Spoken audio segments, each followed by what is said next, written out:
हरतालिका तीज व्रत कथा।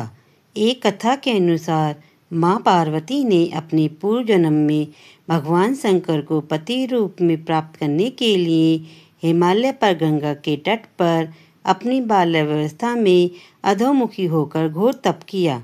इस दौरान उन्होंने अन्न का सेवन नहीं किया, काफ़ी समय सूखे पत्ते चबाकर ही काटे और फिर कई वर्षों तक उन्होंने केवल हवा ही ग्रहण कर जीवन व्यतीत किया। माता पार्वती की यह स्थिति देखकर उनके पिता अत्यंत दुखी थे। इसी दौरान एक दिन महर्षि नारद भगवान विष्णु की ओर से पार्वती जी के विवाह का प्रस्ताव लेकर माँ पार्वती के पिता के पास पहुँचे, जिसे उन्होंने सहर्ष ही स्वीकार कर लिया।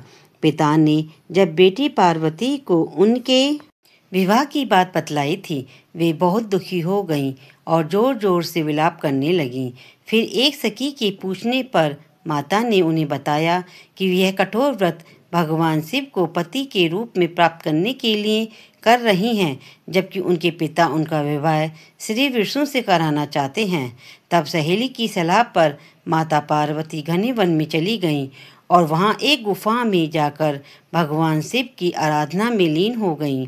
माँ पार्वती के इस तपस्वी रूप को नवरात्रि के द्वार माता शैलपुत्री के नाम से पूजा जाता है।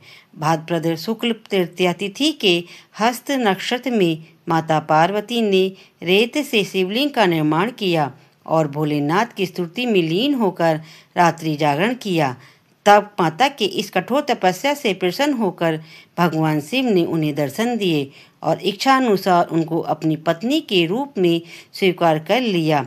मान्यता है कि इस दिन जो महिलाएं विधि विधान पूर्वक और पूर्ण निष्ठा से इस व्रत को करती हैं, वे अपने मन के अनुरूप पति को प्राप्त करती हैं। साथ ही वह व्रत दाम्पत्य जीवन में खुशी बनाए रखने के उद्देश्य से ही मनाया जाता है। जय हो। हर हर महादेव।